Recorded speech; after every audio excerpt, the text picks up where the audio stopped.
우리는 앞에 말씀에서 예수님께서 바람이 부는 그 바다 위를 걷는 그러한 말씀을 어제 보았습니다.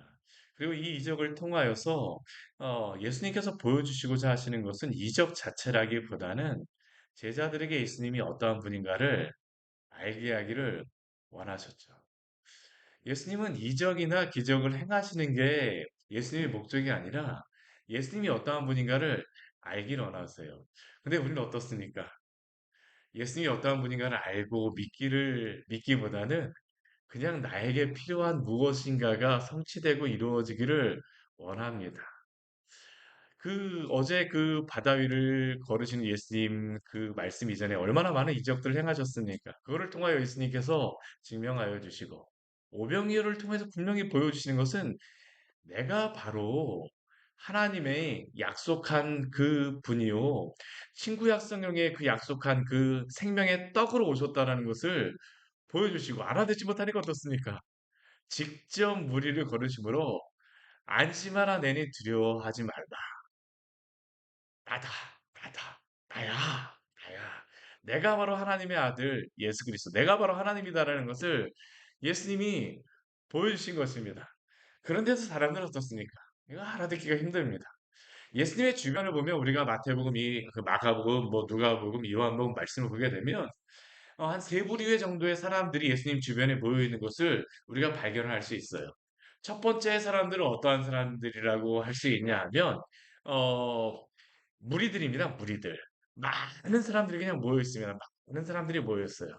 근데 이 사람들, 많은 사람들이 모여 있지만 이 사람들의 문제는 무엇입니까?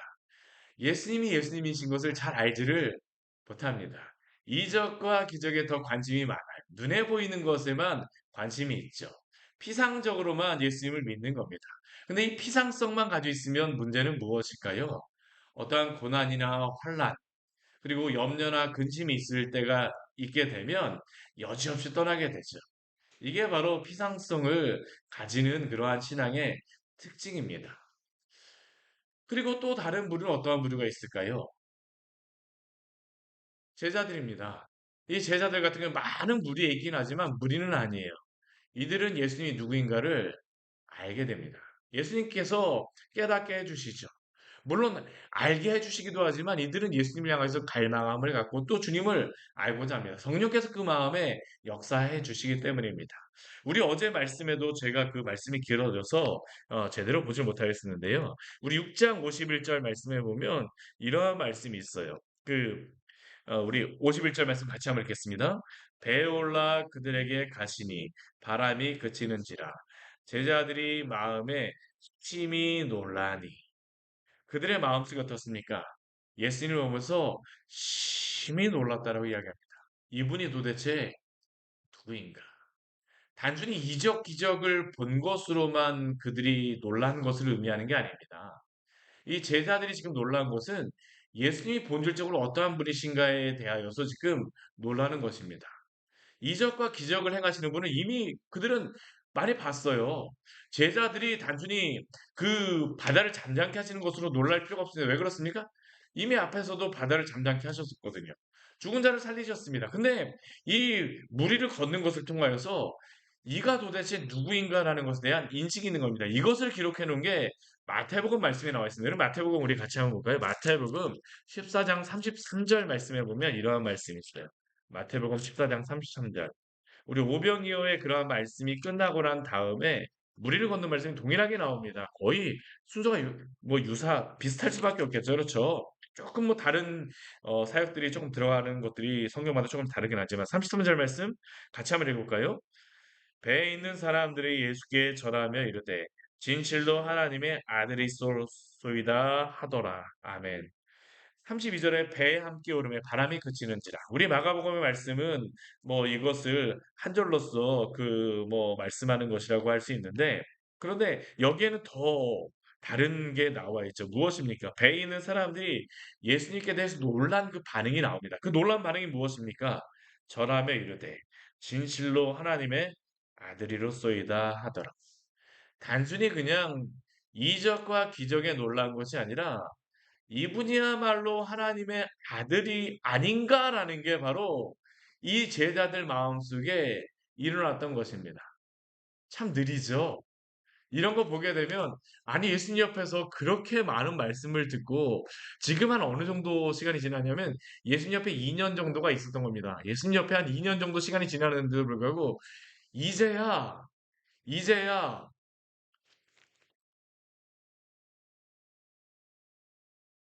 진실로 하나님의 아들이로소이다 하면서 놀라는 겁니다. 시간이 필요하지. 이게 우리 인간의 그런 하나님을 떠난 인간은 하나님의 아들을 직접 보여줘도 몰라보는 겁니다. 우린 예수님 보면 믿을 수 있다라고 하죠. 우리도 만약 가게 되면, 따라다니게 되면 둘 중에 하나이거나 또 다른 한 사람이 있습니다. 어떠한 사람일까요? 예수님에 대해서 적대적인 사람이. 참 희한한 겁니다. 예수님 보면 다 믿을 것 같죠? 아니에요.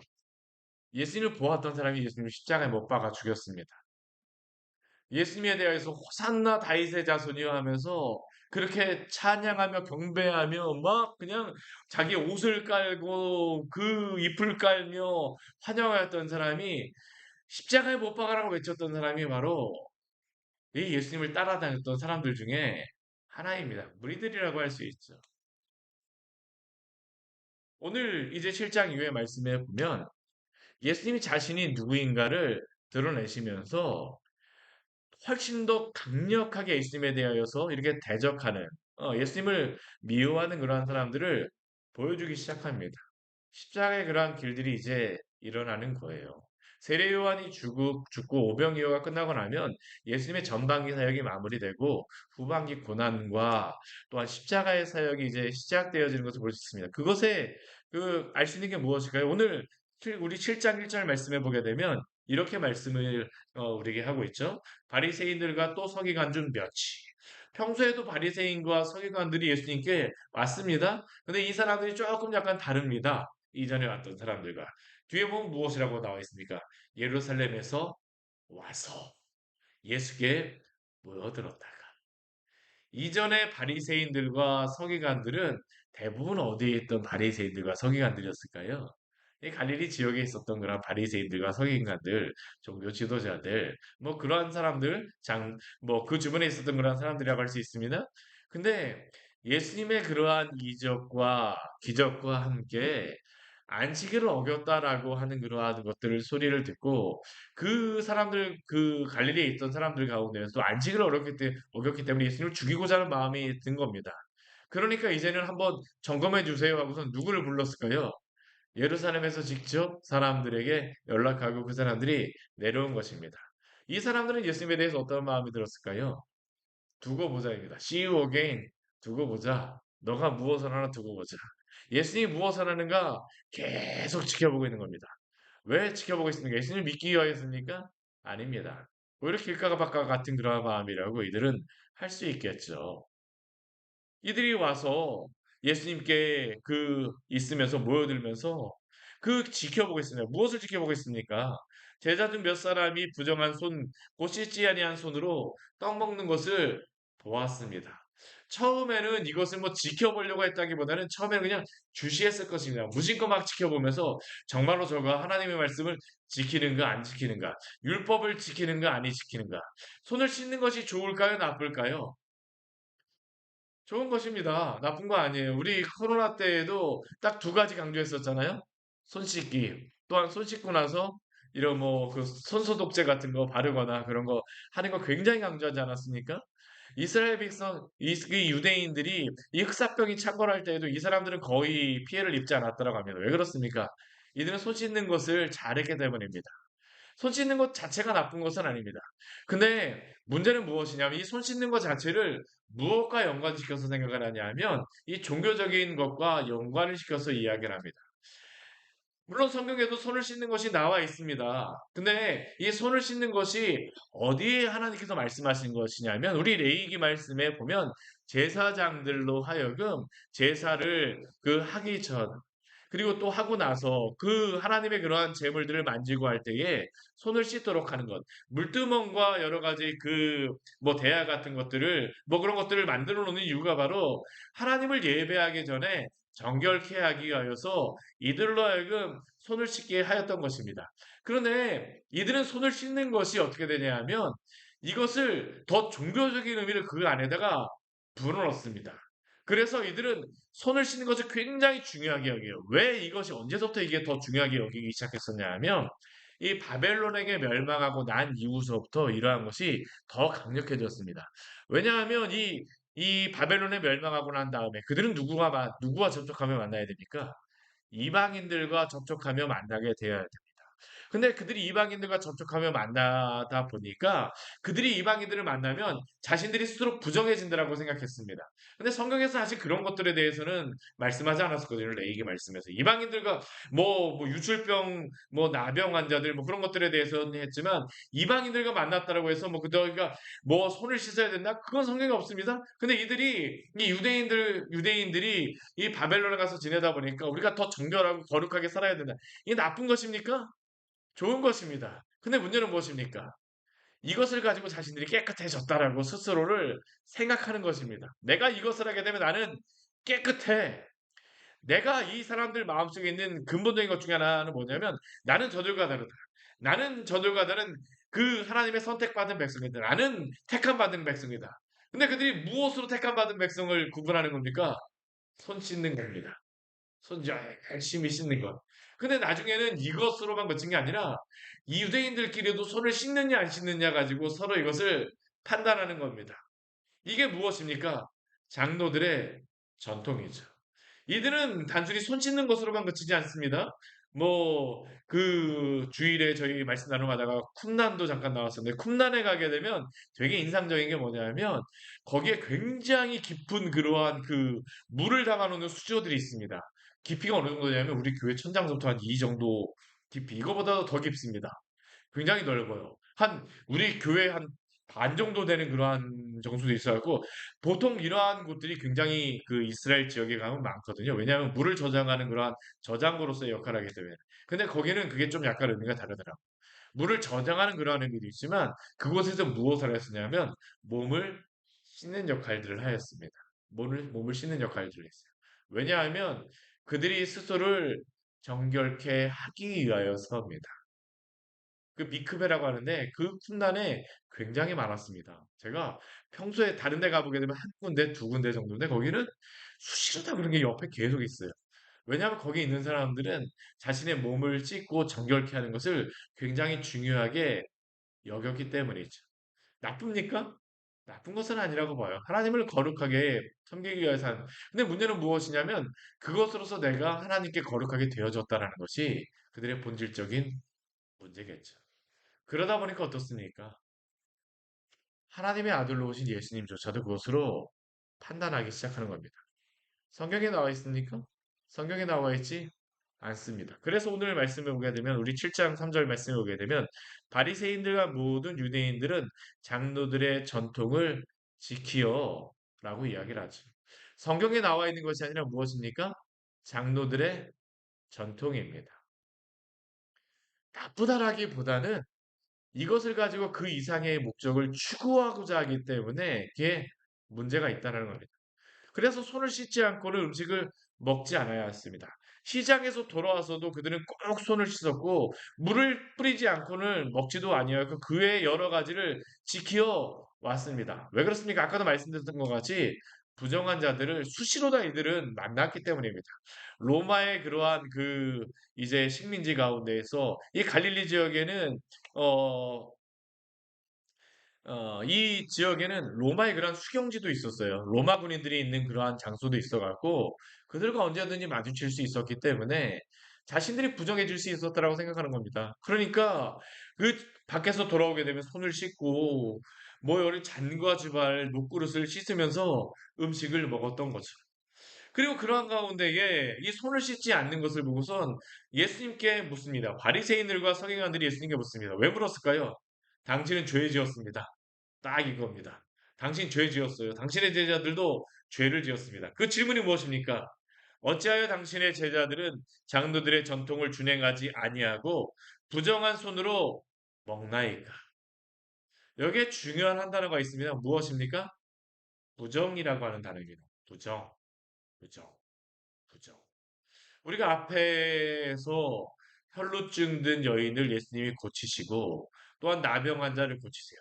여기 아주 핵심적인 그러한 게 있습니다. 왜 예수님이 그 많은 이적들 가운데에서 왜 두 가지의 그러한 것만 기록하셨을까요? 우리 성경에 나와 있는 그러한 이적들이 병자들을 고치는 것이 그냥 하는 게 아니고요. 이게 메시아 이적과 관련이 되어진 것입니다. 그리고 또 이 혈루증과 나병 환자 같은 경우는 무엇과 연관이 되어 있냐면 보통 사람들은 이것으로 인해 부정하여진다고 하지만 예수님은 직접 그들을 만지십니다. 왜 만지셨습니까? 예수님은 부정하여 만짐으로 말미암아 부정하게 되는 분이 아니라 부정을 깨끗하게 하시는 분이다라는 것을 보여주신 것입니다.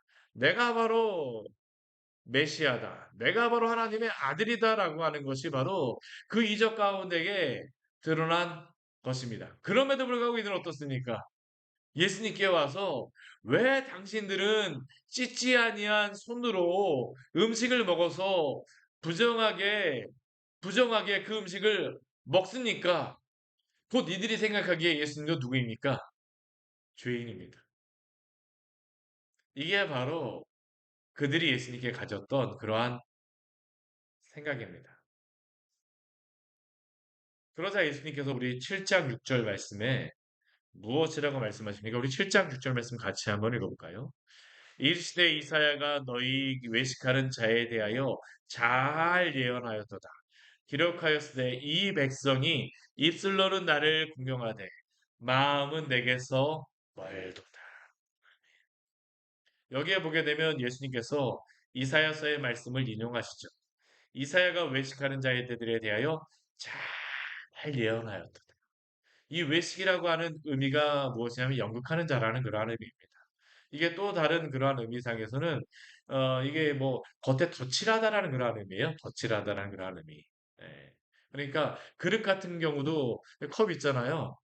컵 같은 경우에도 깨진 컵임에도 불구하고 이것을 팔 수 있는 방법이 있습니다. 무엇일까요? 옆에다가 칠을 잘 칠해갖고 깨지지 않은 것처럼 보이는 겁니다. 근데 그 깨지지 않은 것처럼 보여놨지만 막상 가져가서 여기다 물을 담게 되면 어떤 일이 벌어질까요? 줄줄줄줄줄 새는 겁니다. 그게 바로 외식입니다. 연극 배우들이 겉으로 다 뭐 아무리 이렇게 경극이죠 중국에서 이렇게 탁 이렇게 하면서 막 하는 것들 있잖아요. 예, 뭐 그런 것들 하면서 뭐 자신을 이러한 사람으로 변화시키고 이런 사람으로 변화시켰지만 사람 자체가 변하는 것입니까? 아닙니다. 우리는 연기자들 보면서 어떤 분들 연기자를 뭐 악한 그 악인 역할을 하게 되면 그 연기자들이 되게 힘들다라고 하는 예전에 뉴스를 어디서 봤었는데 제가 정말로 그런 사람 아니거든요. 뭐 나와서 그런 하는 거 봤는데 왜 그렇습니까? 그 사람들을 연극하는 사람들, 연극 그 배역과 동일하다고 생각하는데 그렇지 않아요. 오늘 예수님이 말씀하신 게 그겁니다. 너희들이 다른 사람을 향하여서 너희가 이러한 일을 행하니까 그 죄인이라고 이야기하고 나는 깨끗하더라고. 상대적인 의를 얘기하는 겁니다. 나는 그러한 것들을 손을 잘 씻으니까 나는 정결한 사람이라고 이야기하지만 너희들은 어떠한 자라고 예수님이 말씀하시는 것이에요? 외식하는 자라고 말씀하신 것이죠. 외식하는 자. 저는 우리가 딱 이러한 행위 행하기에 딱 좋은 사람들이 목사서부터 시작되어지는 겁니다. 이건 외식하는 자. 장로님, 권사님, 우리 집사님, 우리 성도님들 교회 오래 다니면 오래 다닐수록 외식할 수 있어요. 저는 그렇다 해갖고 이 외식한다라고 하는 게 저는 두 가지 의미가 있다고 생각합니다. 우리가 덕스럽기 위하여서 또한 우리가 하나님 앞에서 그걸 열심히 노력하는 것을 우리가 행해야 돼요. 근데 여기에 외식이라고 하는 문제는 본질적인 문제는 무엇일까요? 겉으로 내가 다 됐다라고 생각하는 게 문제입니다. 입술로는 하나님을 공경하는 것처럼 하지만 속은 어떻습니까? 하나님을 공경하지 않아요. 하나님을 사랑하지 않습니다. 이들이 지금 당신이 그 하나님의 말씀을 지키지 않고 있다라고 이야기하는데 이들이 하나님의 말씀을 지키지 않고 있다라고 외식하는 자라고 예수님이 증명해 주십니다. 무엇으로서 증명해 주십니까? 우리 뒤에 보게 되면 그 우리 십계명의 다섯 번째 계명을 가지고 이야기를 하죠. 내 부모를 공경하라 하면서 또 아버지나 어머니를 모욕하는 자는 죽임을 당하리라. 우리 모세오경 말씀에 우리 레위기나 뭐 공경의 말씀에 나와 있습니까? 나와 있는 말씀입니다. 이 부모 공경을 제대로 하지 않게 되면 그 욕하는 자에 대해서 돌로 치르라고 말씀하셨어요. 공경하지 않게 되면 분명히 거기에 대해서 벌이 있음을 말씀하셨습니다. 이들이 잘 가르쳤습니다. 문제는 무엇입니까? 지키지 않아요. 근데 그들은 지키지 않지만 지키는 것 같습니다. 지킵니다. 무엇에서는요? 장로들의 전통에서는. 어떻게 그것을 했을까요? 이들은 하나님의 말씀에서 출애굽 십계명 다섯 번째 계명에서는 내 부모를 공경하라 고 분명히 거기서 말씀하였지만 이들이 그들이 지키는 그러한 장로들의 전통에서는 뭐 미시바라든가 여러 가지 탈무드라든가 그런 것들이 그들의 그러한 것들을 삶에 어떻게 살아가야 될지 굉장히 세부적으로 적어 놓은 것인데요. 이들이 그것을 넘어가는 방법을 만들어 놨습니다. 뭐냐 하면 부모를 공경해야 돼. 부모가 그 재산을 이때는 다 넘겨주는 거잖아요. 그렇죠? 부모에게 재산을 받게 되면 그 부모를 공경해야 됩니다. 근데 문제는 뭐냐면 부모 공경하거나 하는 것이 마음에 들지 않는 겁니다. 하지 않아요. 뭐 여러 가지 이유가 있겠죠. 예전에 부모님에 대한 그런 뭐 안 좋은 기억이라던가 뭐 여러 가지 뭐 가정 안에서의 이유라든가 뭐 그런 것들 때문에 껄끄러운 관계 때문에 부모님을 공경하지 않는 겁니다. 근데 그 마음속에 공경하지 않게 되면 근데 그렇게 되면 문제 무엇입니까? 다섯 번째 계명을 어기는 겁니다. 근데 이것을 어기지 않기 위해서 이들이 했던 것은 무엇이냐면 내가 그 부모님께 받았던 이 재산을 다 하나님께 드립니다. 이게 바로 고르반입니다. 내가 드려 유익하게 할 것이 사람이 아버지에게나 어머니에게 말하기를 내가 드려 유익하게 할 것이 당신을 공경해야 될 것이 고르반 하면서 외치면서 하나님께 드림이 되었다라고 하게 되면 그 다음부터 어떻습니까? 나에게는 재산이 없는 겁니다. 부모를 공경하지 않아도 돼요. 오늘날 이스라엘에서도 이게 동일하게 벌어지고 있는 일이 있습니다. 그건 뭐냐면 6월절에 이 유대인들이 집안에 누룩을 하나도 내비두면 안 됩니다. 집안에 누룩을 내비두지 않는 건 어떻게든 가능합니다. 근데 문제는 뭐냐면 슈퍼마켓이나 가게 가게 되면 이 누룩이 있는 빵, 과자 뭐 이런 것들 다 팔거든요. 우리에게 부풀어서 파는 건 다 누룩 들어간 겁니다. 그럼 그 사람들이 그 파는 것들 다 버려야 됩니까? 그들 안 버립니다. 어떻게 하는지 아세요? 그 가게 가게 되면 저도 깜짝 놀랐는데 가게 가서 빵을 못 삽니다. 왜냐하면 커튼을 쫙 쳐놨습니다. 들어가지 못하게 돼요. 그리고 그 가게 안에는 빵이 있지만 빵이 없어요. 그걸 어떻게 하냐 하면 그 빵을 소유권을 이스라엘 사람들이 다 모여갖고 가게마다 다 모은 다음에 이 빵의 그러한 것들을 정확하게 여기다 합니다. 그리고 그것을 누구한테 판매하냐 하면 이방인 대표한테 그걸 판매하는 겁니다. 그럼 장부상으로는 더 이상 유대인의 것이 아닙니다. 누구에게 다 넘어갔을까요? 이방인에게 넘어갑니다. 6월절 끝나면 어떠는지 아세요? 다시 그 돌려받습니다. 딱 이겁니다. 동일해요. 고르반 하고서 이렇게 했지만 나중에 그들이 그것을 취소할 수 있는 방법이 있습니다.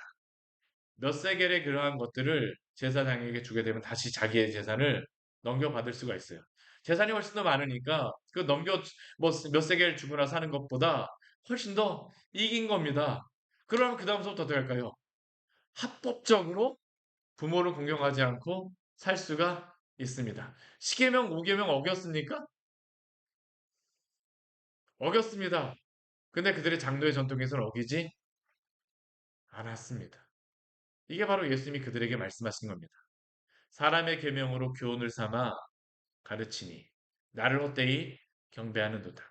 너희가 하나님의 계명은 버리고 사람의 전통을 지키느니라.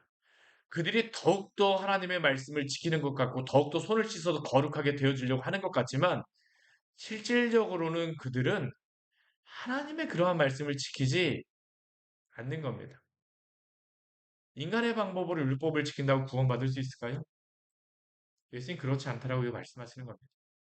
예수님이 이들에게 대하여서 이들의 죄에 대해서 분명하게 지적하시고 말씀하시는 것이지만 왜 말씀하실까요? 너희가 그 죄의 길에서 돌이키라는 겁니다. 왜 예수님이 이 말씀을 하십니까? 너희가 그것으로는 구원받을 수가 없다라는 겁니다. 사랑하는 성도 여러분, 우리도 동일합니다. 우리가 종교적인 행위로서 구원받는 것 아닙니다. 내가 주일날 예배 드리고 11조 하고 무엇하고 그것으로서 구원받는다라고 행동으로서 구원받는다라고 생각하지 마십시오. 하지 말아야 됩니까? 우리는 더욱더 하나님을 예배해야 되고 하나님을 더욱더 경배해야 되고 하나님의 말씀을 보아야 되고 하나님과 친밀하게 또한 그러한 모든 예배를 통하여서 우리가 목숨 걸고 예배해야 됩니다. 그러나 마음으로 몸으로 힘과 뜻을 다하여서 하나님을 예배하시기를 축원합니다. 육신으로만 몸으로만 우리가 예배하는 자들이 아닙니다. 우리의 마음 없이 그냥 우리의 육신으로만 마음만 있다라고 하면서 몸은 전혀 하나님을 예배하지 않게 되면 그것도 무엇일까요? 그것도 외식입니다. 별반 다르지 않아요. 오늘날 이 시대는 그게 또 저는 유혹이라고 생각합니다. 나는 마음으로 하나님을 예배하고 있어. 하나님을 예배하면 경건의 능력뿐만 아니라 경건의 모양도 분명히 있습니다. 경건의 모양이 없으면서 경건의 능력이 있다라고 말하는 사람들 다 전 거짓말장이라고 생각을 합니다. 물론 다 거짓말장이라고 할 수는 없겠지만 그러나 그 자리에서 회개하고 나와야 됩니다. 왜 그렇습니까? 참되게 하나님을 예배하지 않기 때문입니다. 참된 성도는 어떻습니까? 경건의 모양과 경건의 능력이 다 갖추어진 자들입니다. 오늘도 하나님을 예배하며 살아가십시오. 입술로만 하나님을 예배하는 것이 아니라 마음으로. 마음으로만 하나님을 예배한다라고 하면서 그냥 스스로 위안하는 것이 아니라 몸으로서도 몸과 마음으로 힘과 뜻을 다해서 주님을 예배하며 살아가시기를 축원합니다. 이게 바로 우리 하나님을 예배하는 것입니다. 같이 기도하도록 하겠습니다. 하나님 아버지 오늘 말씀을 통하여서 우리에게 귀한 은혜를 주니 감사를 드립니다. 우리가 주님을 섬긴다라고 하지만 혹시 우리도 유대인들처럼 율법주의자들처럼 행위로만 주님을 예배하고 있지 않습니까? 아니 반대로 우리는 마음으로 하나님을 예배한다라고 하면서 실제 우리의 삶에서는 전혀 하나님을 예배하지 않고 살아가고 있지 않습니까? 하나님 아버지, 우리가 하나님 아버지 이러한 외식하는 그러한 모습으로 주 앞에 서 있다라면 우리의 죄를 깨닫게 하여 주시고 주 앞에 겸손히 회개하며 나오게 하여 주시옵소서. 또한 이 시대 가운데에서도 하나님을 섬긴다라고 하면서도 유대인들과 같이 하나님과 바리새인과 같이 신앙의 모습을 가지고 살아가고 있지 않습니까? 내가 생각하는 그 성경의 그러한 모습으로 내가 정의하는 하나님 아버지 그러한 말씀의 정의로서 하나님을 섬기고 있지 않습니까? 우리로 하여금 하나님 앞에 서게 하여 주시고 주 앞에서 참되게 주님을 예배하는 귀한 믿음의 성도들로서 세워주시고 이 시대 가운데 이러한 위선적인 예배 가운데 빠져있는 부분에 대하여서 회개하며 주 앞에 돌아올 수 있는 이 회개의 때를 주님 허락하여 주시옵소서. 오늘 주님만이 영광 받아주시는 귀한 하나님 아버지 참된 부흥이 우리 교회 가운데 우리 성도 가운데 이 시대 많은 교회 가운데 있게 하여 주십시오. 예수님 이름으로 기도드립니다. 아멘. 오늘 말씀 같이 기억하시면서 기도하며 나가도록 하겠습니다.